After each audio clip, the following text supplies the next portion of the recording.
Hello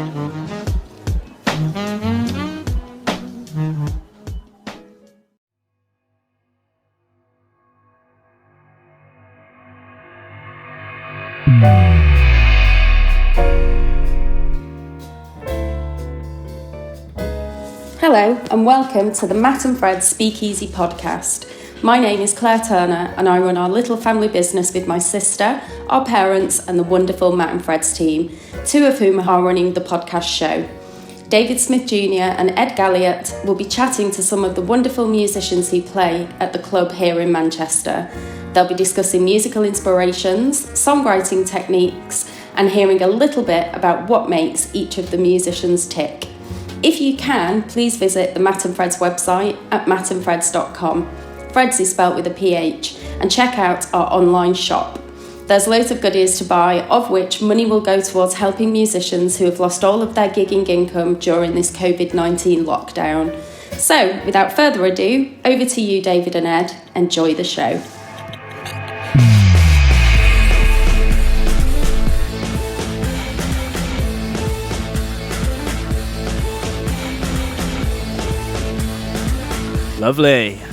Lovely indeed. Hello and welcome to another episode of Speakeasy, the Matt and Phreds podcast. I am David Smith Jr. and I am joined, as always, by my co-host and lovely bunch of coconuts, Ed Gallyot. How are you today, Ed? I'm very well, thank you, David. I'm feeling pretty much like a bounty today. Very, very tropical. I mean, as opposed to the leftover bit in the box of celebrations. That's what I feel like. That's what isolation has us. It wants us to feel like. It wants us to feel like the leftover sweets in the bottom of the celebrations box that nobody likes. When actually you should feel like the lovely chocolatey coconut treat that you are.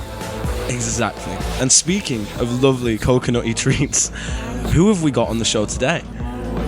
We have 3 of the 4 members of the wonderful Shy Finger. These guys are like instrumental jazz, pretty proggy as well. It's just they've got influences from all over the place, and they're also hilarious as well. So I'm looking forward to having them on. And who have we got playing underneath us now, David? Well, right now, Ed, we're listening to a band called Mealtime. How about you tell our listeners a little bit about them? Well, this is the alt pop band Mealtime. They, I've seen them live at Band on the Wall on one of the free gigs, and you know they're gigging around Manchester all the time nowadays. They've recently featured in Enemy. Got a new music video out for the track you're hearing right now, which is Rain Like This, and fantastic band and great live as well. You should go check them out when things are back up and running.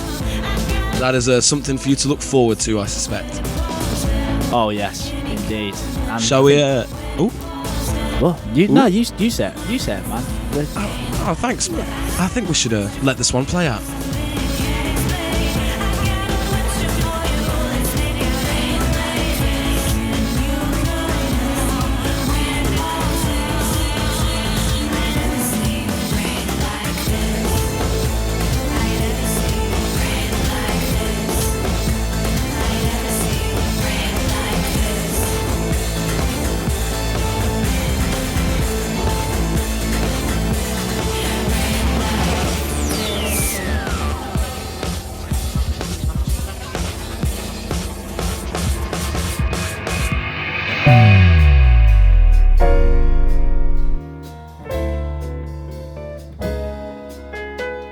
Here we are then with our guest for today's episode. We are joined by 3 of the members of Shy Finger. So do you guys want to introduce yourselves and probably tell us which instrument belongs to which voice as well, just to give our audience a head start here?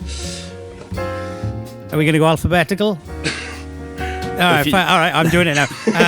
Hi, I'm Ellis and I play the baritone guitar in Shy Finger. Hi, I'm Phil, I play drums. I'm Biff and I play trombone and a little synth. Just a little one. Yeah. It is really small, actually. It's tiny. Portable. Big. It's not the size of the synth, though. We all know that. So the first thing we tend to ask people is, how are you getting on with the isolation? What's sort of keeping you busy? I have a small child, so as much as like... It's, I mean, yeah, she's 6 months old, so much as like poverty sucks and also not being able to play music, it's actually quite nice to be at home when I would be like not here as much. So that's me being positive. On the other hand, it's sending me absolutely bonkers not playing any like gigs or rehearsals or anything like that.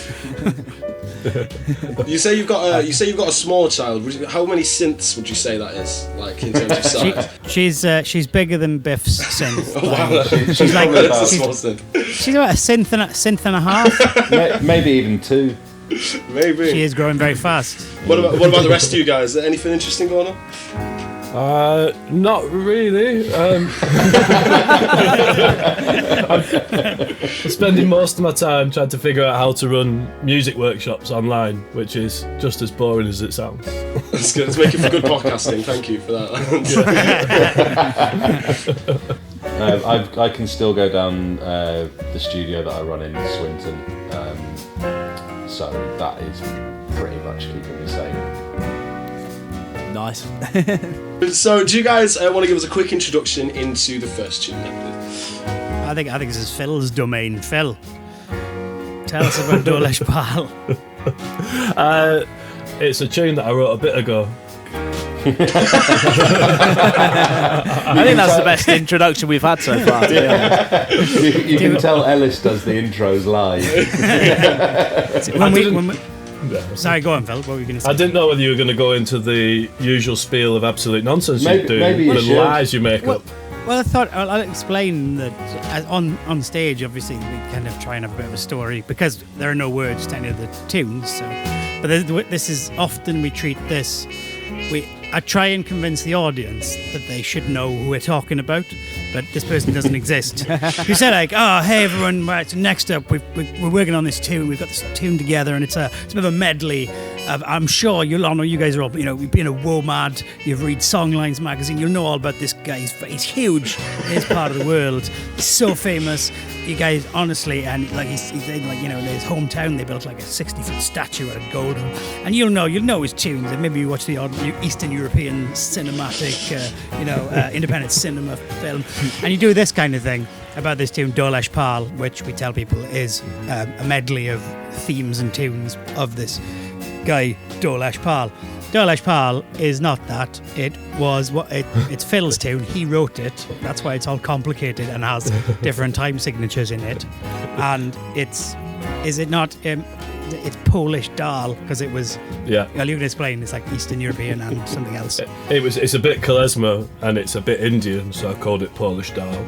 And then thought that's probably not suitable, so we called it Dolesh Pal instead. That would explain, way more suitable. That would explain why in my research for this, I googled Dolesh Pal and found nothing at all.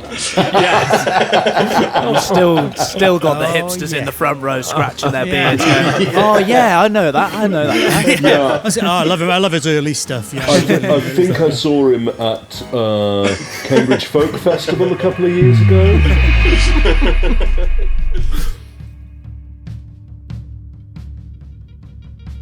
This tune, then, we think it demonstrates pretty well the kind of attitude you guys have when it comes to songwriting.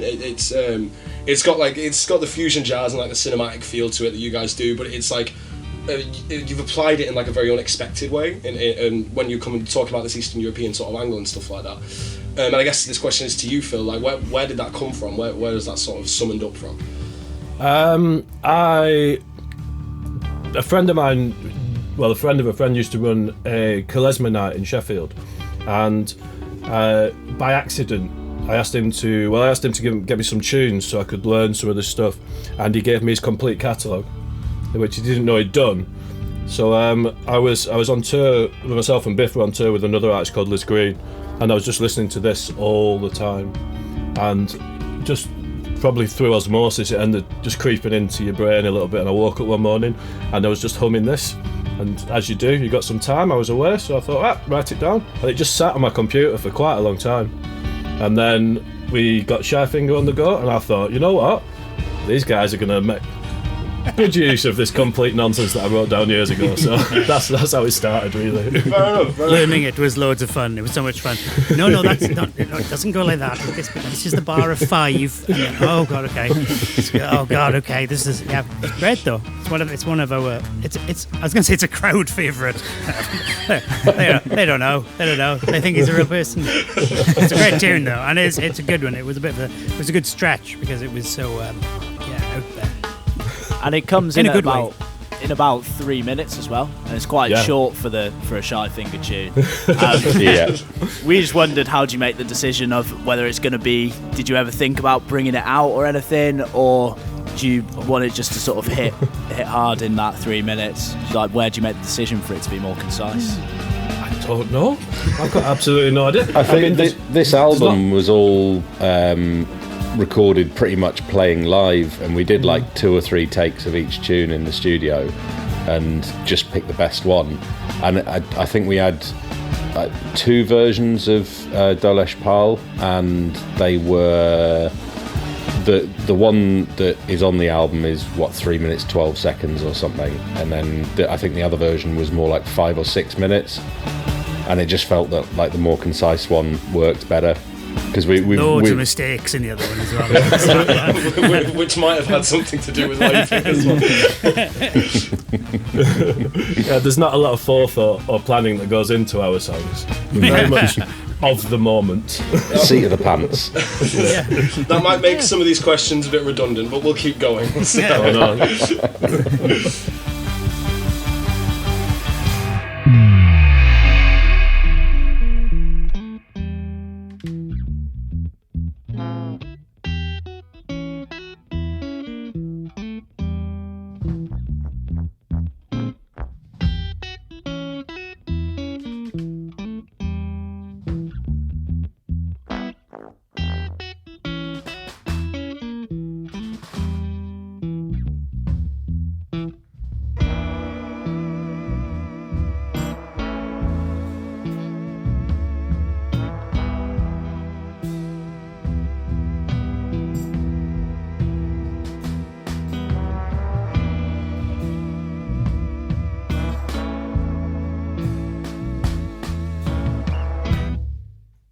So, do one of you guys want to give us a quick introduction then for our next tune? Dissident Hairdresser, I do believe. Is that the one? Oh, this is good because this is your intro, Ellis. Definitely. This is. I mean, there is truth to why it's called Dissident Hairdresser. The actual, if I'm coming up with the basis of a tune, I usually either go from a list of possible song titles I already have, because again we don't have any lyrics, so you just have to try and think of stuff. But there's also or it works back to front, and this was one of the ones where I had this kind of wonky thing, which was kind of half a kind of like Charlie Hunter type stomp mixed with Captain Beefheart or something like that, and I kept thinking, I was trying to find something, but anyway, so I had that, and I was like, we're going to do something with it, but it's called Dissident Hairdresser, as I was in a wedding in the north of Ireland. And I was there, and as you can see now, I'm pretty scruffy. For those of you listening at home, imagine a scruffy bloke.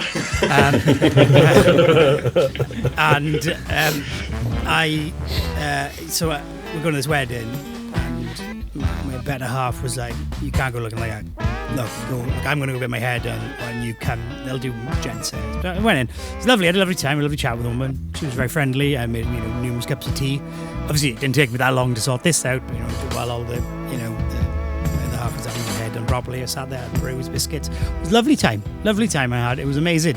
And then, so we left, and I was like, oh, they were really nice. I said, you must know them or something. And she was like, oh yeah, everybody knows them back, in the back in the bad old days. They used to be gun runners. So I thought, oh, that's pretty cool. Right. So that they made the obvious transition from gun runner to hairdresser. Yeah. Oh, but that's the jive, isn't it? You wouldn't be like, oh, go and see like Jimmy the gun shop owner, because obviously that's where everyone's going to go. You go and see the people doing the hair. There's no way they're up there. Did you not think hospitable gun runner would have been That's going to be another tune. Thank you very much. but title track of the next album. That's Copyright Ed Gallyot. Thank you very much. Yeah, there you go. You can have that. You can have a credit on the album. That is the Thank best. you very much. That is the best thing about being in an instrumental band is anything can be a title. It's fantastic. I mean, If you're really lucky, we'll give you some of our prospective titles that don't yet have songs attached to it. Is that what? Do we have to ask the right question for that? Is it like a reward if we do? Well, it's more if we have time that really needs filling up. But some of them are very good. Some of them, no, maybe not. But I mean, there's a lot of good ones. I'm going to load them up in case we need them. Okay. But that's Dissident Hairdresser is about a hairdresser that used to be a gun runner. I'll tell you what, you load up those song titles, and then after we've talked about all of your tunes, right at the end we'll just get like a quick list, like a lightning round. You got it. Wonderful. I'm looking forward to that. So, listening to this tune, then basically the next question boils down to sort of what the standard writing process is for you guys, because I know Phil, you wrote the last tune, and Ellis, I guess you had sort of the biggest hand in writing this one. Do you often write individually and then bring that to the band? Do you write together a lot? Like, what's the sort of consensus there? It's probably a bit of an equal split, I'd say. Kind of, I think when we started off, it would have probably been a bit more one or the other. I think myself and Phil have probably brought the most almost fully finished songs, tunes, whatever you want to call them. But then we always work on them after that. It's rare that we don't really kind of go, oh hey, I've done this, play it properly. It's generally like this is the gist. This is just play it as badly as you want. That tends to be how we do it. Yeah. We do a lot of like free improvisation as well. On gigs we always like try and put a jam in each set, and we tend to find there's a few of them that have ended up being repeated by accident, and then once you've done it twice you've got to give it a name. So that's the hard and fast shy finger law there. Pretty much, yeah. It's a rule for life that if you do it twice, you got to give it a name. Oh, put it on the list. Put it on the list.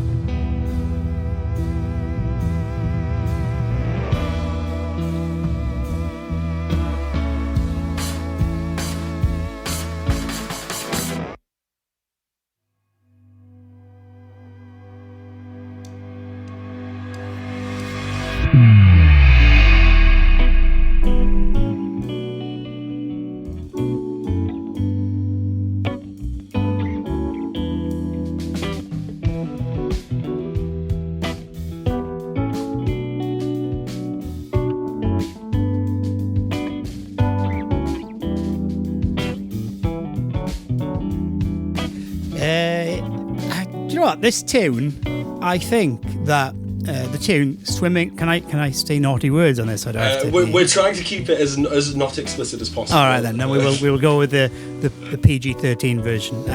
So this tune, "Swimming in a Sea of WTF," for those of you watching on camera, that's WTF. Was actually one that we came out through one of those rehearsals that we said we don't often have when we don't. And I think we just kind of we just started noodling a couple of ideas, and we had that name just floating around because it's generally speaking, everyone, barring probably I hope important people like doctors, don't really know what they're doing. Nobody knows what they're doing. Everyone pretends. Fake it till you make it. We're all swimming in that sea of WTF. So it just came about through that really, and it was this.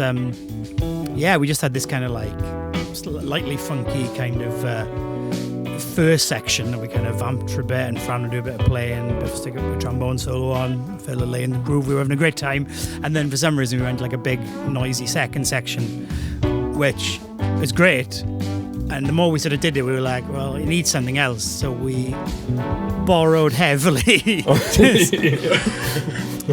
What's that saying about great musicians? Great. What is it? Good artists Borrow, great artist steal. Yeah, that's it. So we did some flat out stealing, and we did a kind of drum and bass thing at the end. A kind of drum and bass thing is understating it. I think it's pretty much a direct. We literally ripped off Super Sharpshooter. Yeah. 100%. We're like, this sounds great. What is this? That's someone else's song. Let's keep it in there anyway. That's why it sounds great. Yeah. So yeah, it was kind of, but it came out through all of us. I think that came. I don't know whose idea it was to bring that in, just to pin it on someone so they can get to Biff, probably. Biff, he's Sue Biff. And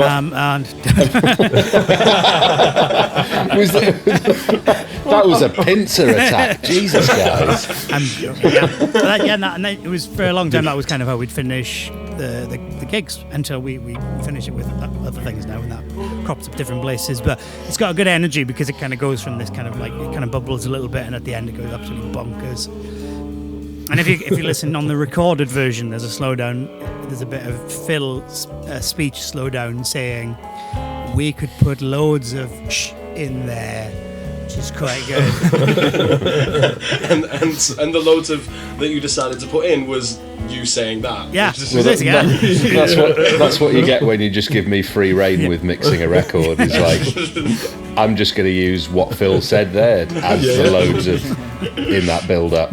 To be fair, I mean, like, we recorded everything in a couple of days and then just left it with Biff, and then came back like a month later and there was a finished record. So I mean, kudos to Biff. The fact that he then liberally took the mick out of us and started dropping things left, right and centre. I'm alright with that.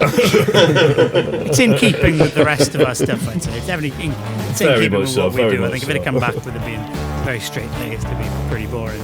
And all the 7 people who own a copy would be very disappointed.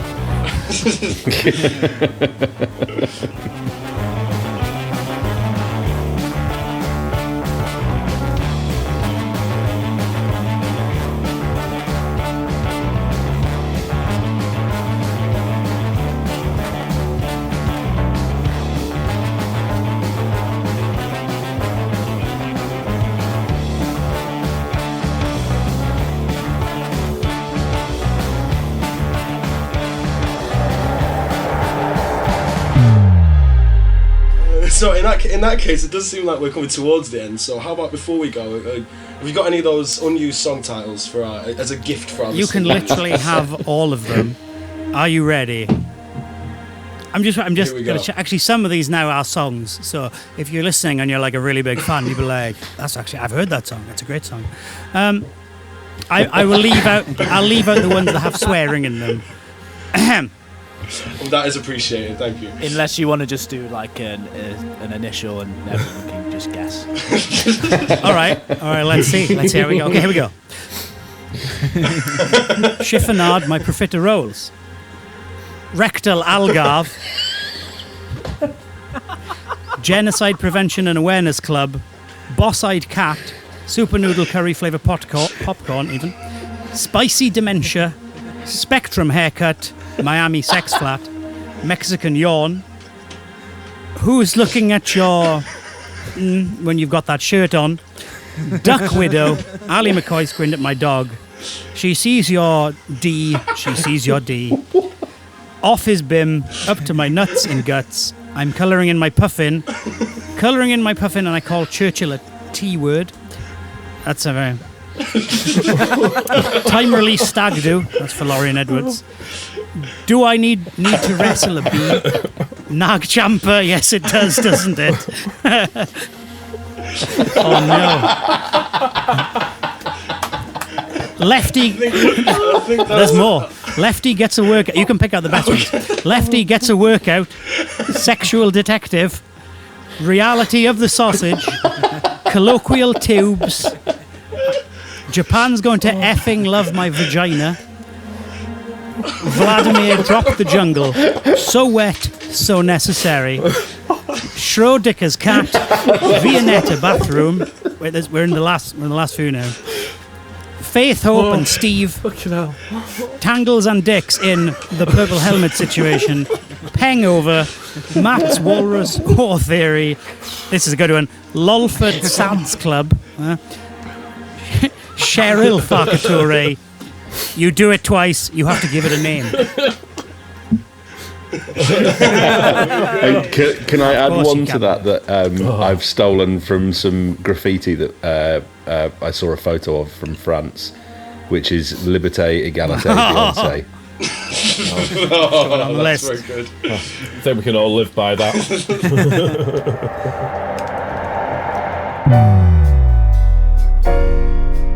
After that, gents, all that's left for us to do is thank you very much for being on the show. It's been something. It truly has. Sorry that you have so much to edit out. Really. Just for the people at home, then, where's best to find you online? Or That's a very good question. Shyfinger.bandcamp.com. Yes, that is the best one. If you go there Yes. in these troubled times of no work, if you buy anything there, we will get most of the money. As opposed to if you go to Spotify, where you can listen freely, but we get Bo Diddley. So, yeah. Yeah, we Right, don't you get want to no go money there from and want to Spotify. listen to some Shyfinger, that's okay. We just will judge you harshly.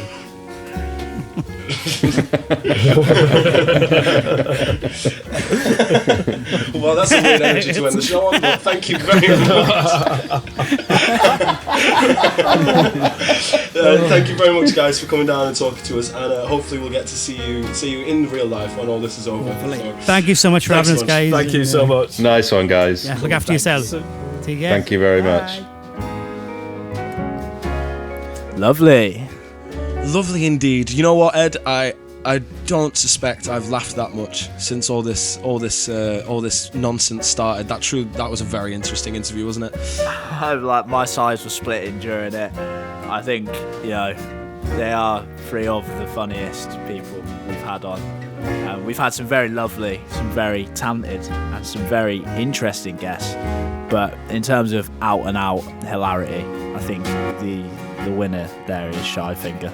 So, and that is of course a challenge to anybody else who comes on the show. Let's try and outdo them if we can. And with that, I believe we have come to the end of the episode. So, if you want to get in touch with us, if you've enjoyed listening to the guys from Shyfinger talk and you want to tell us about that, you want to tell me and Ed to just stop waffling on so much, or you want to tell us what music you're listening to or music you're making during this isolation period, just get in touch with us. We're at speakeasy@mattandphreds.com. That's our email address, and that's Matt&Phreds with a PH. Just send us anything, and you never know, we might even read it on the show. And if you like what you're hearing, you can find all of the other podcast episodes. This is episode 4, so we've got 3 other fantastic podcast episodes for you to listen to this series 1 of the Speakeasy podcast, and you can find that at buzzsprout.com/speakeasy. You can also find it on Spotify podcast. You can also find it on Apple Podcast. You can find it on the Matt and Phreds website. You can find it in so many places. And if you've made it this far, we'd just like to say thank you. Thank you so much for listening this far. It means the world to us. We'd also like to say thank you to Claire Turner for our wonderful intro. Also like to say thank you to William Mackenzie for the beautiful jazz you hit in between the tracks. We would also love to say thank you to our local recommended track, Mealtime, Rain Like This. Make sure you check that music video out. It's fantastic. And of course, a huge, hearty thank you to the guys from Shyfinger for being on the show. Thank you. And for, if anything, raising the level of our terrible banter. And, we'd also like to thank you for putting up with this terrible, terrible banter. Like I say, if you made it this far, thank you. And I guess that's it. I guess that's it for this week of Speakeasy. But we'll be back next Sunday with brilliant artist who I can't say yet, but I'm excited. Ooh.